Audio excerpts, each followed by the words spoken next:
Bismillahirrahmanirrahim. Assalamualaikum warahmatullahi wabarakatuh. Alhamdulillahi rabbil alamin. Allahumma salli ala Sayyidina Muhammad wa ala ali Sayyidina Muhammad wa sallim tasliman kathira. Subhanaka la ilma lana illa ma 'allamtana innaka antal alimul hakim. Para habaib yang saya cintai, para alim ulama, para kiai yang saya banggakan, yang saya muliakan, guru kita bersama yang sudah memberikan banyak ilmu buat kita semua. Memang luar biasa beratnya dan susahnya untuk menjaga lisan. Kita lebih merasa enak berbicara daripada memilih diam. Kita lebih menghabiskan waktu ngobrol daripada diisi dengan zikir. Bahaya lidah, dia bukan hanya menjadi pintu hati, bahkan bisa menjadi sebab terisi hati-hati dengan titik hitam. Titik hitam demi titik hitam demi titik hitam sampai hatinya menjadi hitam. Tidak, la yunkiru munkaran wa la ya'rifu ma'rufan. Tidak akan mengetahui ma'ruf dan tidak membedakan antara ma'ruf dan munkar. Sangat bahaya lidah kita. Makanya Rasulullah sallallahu alaihi wasallam menggambarkan di hadis yang sahih, "Man kana yu'minu billahi wal yawmil akhir falyaqul khairan aw liyasmut." Ada dua pilihan. Kalau anda beriman kepada Allah dan hari akhirat, berkatalah yang baik atau diam. Berarti menurut saya, apalagi di masa sekarang, jauh lebih baik memilih diam daripada berbicara. Idza kana al-kalamu min fiddah fassukutu min dhahab. Kalau berbicaraan itu dinilai seperti nilai perak, tapi jauh lebih mahal berdiam karena nilainya seperti emas. Karena sangat membahayakan, bukan bisa menyakiti perasaan orang lain, bukan bisa membahayakan hati kita, bahkan bisa membawa kita masuk neraka. Rubba kalimatin yaquluha qail la yulqi laha balan min sakhatillah tahwi bihi fin nari 70 kharifa.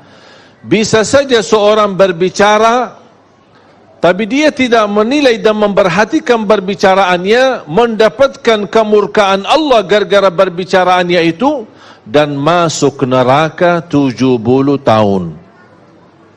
Satu kata bisa membawa kita masuk neraka. Bagaimana kalau kita dari pagi sampai malam suka menjelekkan orang, menghina orang, gosip orang, fitnah orang, apalagi orang yang dibicarakan itu adalah ulama. Hati-hati. Ulama adalah pewaris para nabi. Kalau ada ulama yang bersalah, kita punya sikap dan kewajiban menutupi kesalahannya. Kalau tidak bisa membela, paling tidak menutupi aibnya. Ini ulama, kalau sudah rusak nama baik mereka, na'udzubillah, jangan kita terlibat merusakkan nama-nama baik mereka. Mengapa kita berusaha menutupi aib orang lain? Supaya kita ditutupi aib kita oleh Allah subhanahu wa ta'ala.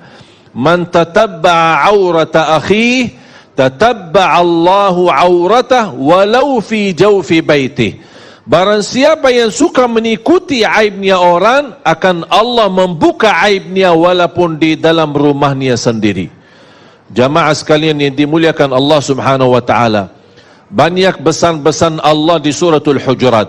Saya nasihatkan anda semua kalau nanti pulang, buka Al-Quran suratul Hujurat. Banyak nasihat-nasihat, moral-moral, akhlak-akhlak untuk mendidik kita kalau kita bisa belajar dan kita praktik. Allah subhanahu wa ta'ala berfirman, A'udzu billahi minasy syaithanir rajim. Ya ayyuhalladzina amanu in ja'akum fasiqun binaba'in فتبينوا أن تصيبوا قوما بجهالة فتصبحوا على ما فعلتم نادمين. Allah subhanahu wa ta'ala mengajarkan kita untuk bertabayun ketika kita didatangin berita fitnah, berita yang tidak jelas sumbernya, hati-hati. Sama dengan posisi lidah adalah posisi HP. Ketika kita menerima sebuah berita, dengan mudah kita sudah membaca, tidak tahu sumber berita apakah benar atau tidak, langsung kita copy, terus dipas dan dikirim. Itu yang saya sebut dosa jariah. Biasanya tahu apa? Sedekah jariah atau amal jariah. Ini dosa jariah. Apa itu dosa? Kalau sudah terlanjur kita menerima berita yang hoak, berita yang tidak benar, atau video yang tidak benar, atau video isinya maksiat dan dosa, terlanjur kita sudah lihat, udah cukup. Astaghfirullah wa atubu ilaih. Jangan coba-coba kita sebarkan dan kirim ke orang lain. Kalau kita meninggal dunia, apa yang kita sudah kirim, itu yang menjadi terbuka buku amal kita, dan menalirkan dosa-dosa sepanjang video itu masih berjalan. Na'udzubillah min zalik. Cukuplah jamaah sekalian berbuat dosa kita, yang kita harap selalu diampuni Allah subhanahu wa ta'ala. Makanya jangan coba-coba kita menyebarkan berita, apalagi kita menggunakan lidah kita. Kalau kita tidak bisa berbicara baik terhadap teman kita, lebih baik kita diam. Allah subhanahu wa ta'ala mengizinkan kita berbicara dalam keburukan ketika ada orang yang menzalimi kita.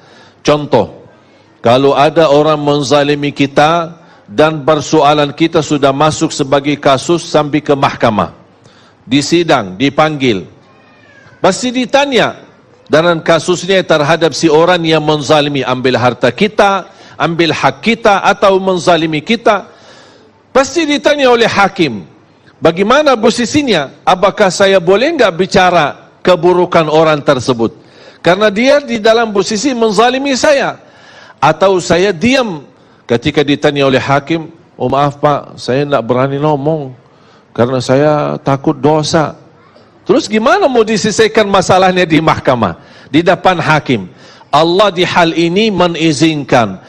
La yuhibbullahul jahra bis-su'i minal qawli illa man zulim.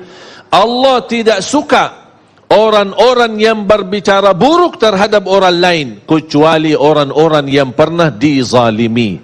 Kalau ada orang menzalimi kita, orang-orang menyakiti kita, kita berhak membela, kita berhak berbicara, tapi tidak boleh berlebihan.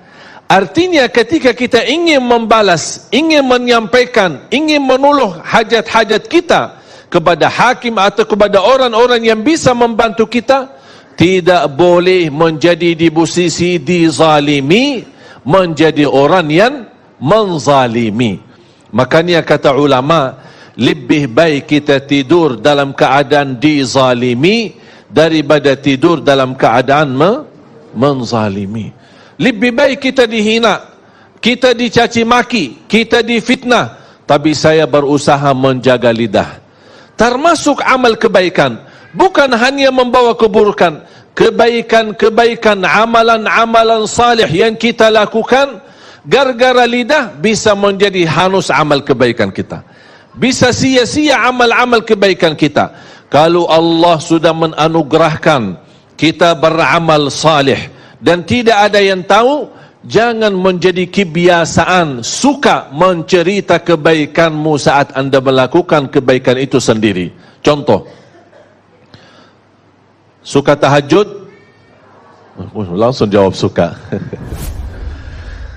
Besok pagi kita ketemu teman pas di kerja, teman kita melihat, aduh, kita ngantuk. Kenapa? Saya tadi malam capek, sepanjang malam salat malam. Kenapa cerita? Kalau sudah melakukan kebaikan, apalagi di saat tidak ada yang tahu, tidak usah kita ungkapkan. Sebagaimana kita tidak berani mengungkapkan dosa kita, ada enggak yang biasa bisa ketika malam hari dia berdosa, besok pagi dia ketemu teman, aku semalam dosa. Berani enggak? Kenapa? Malu kan? Sama. Kalau Allah sudah menanugerahkan kita bisa beramal salih sembunyi, jangan dibukakan. Tapi kalau ada orang tahu kebaikan kita, tapi bukan kita yang cerita, itu tidak masalah. Itu tidak mengganggu, tidak mengurangi pahala kita. Walaupun orang puji kebaikan kita, kita tidak pernah punya keimpian orang memuji kebaikan kita. Tapi seandainya kalau ada yang memuji kebaikan kita, itu bukan sesuatu yang kita harapkan, tapi ini sebuah anugerah dari Allah. Sebagaimana bersabda Rasulullah, tilka ajilu busyral mu'min, inilah berita gembira yang Allah anugerahkan dari lidah-lidah hamba-hambanya yang memuji orang-orang saleh. Faham? Jamaah sekalian dimuliakan Allah Subhanahu wa taala. Allah melarang kita untuk berbicara sebelum kita memfikirkan. Bahkan ini nasihat dan wasiat Rasulullah. Bahkan itu wasiat Sayyidina Ali bin Abi Talib radhiyallahu an, "Fakkir fima taqul, fa in kana khairan faqul wa illa faskut." Berfikirlah sebelum berbicara. Kalau itu baik, lanjutkan. Kalau tidak baik, lebih baik diam. Sebagaimana bahaya lidah, bisa satu keburukan yang kita ucapkan membawa kita masuk neraka 70 tahun. Tapi alhamdulillah sebaliknya, Allah memberikan dengan lidah yang ringan untuk bisa berzikir, amalan ibadah yang paling ringan, tapi di sisi Allah pahalanya paling besar. Amalan zikir hanya tugas lidah, gerakan lidah, tidak perlu wudu, tidak harus menghadapi kiblat, berdiri, duduk atau berbaring, dimanapun kita berada, biarpun ibu-ibu lagi halangan, masih bisa gunakan lidahnya untuk berzikir kepada Allah. Amalan ringan, mudah dibaca, mudah diingat, mudah dihafal, mudah diucapkan, tapi pahalanya sangat besar. Contoh sederhana, subhanallah wa bihamdi, subhanallahil azim. Dua kalimat, ringan di atas lisan, berat di atas timbangan, dicintai Allah, subhanallah wa bihamdi, subhanallahil azim. Makanya kita berusaha daripada isi yang buruk dan lidah kita, kita selalu kesibukan untuk mengisi zikir supaya terhindar hati kita dari hal-hal yang membahayakan iman kita.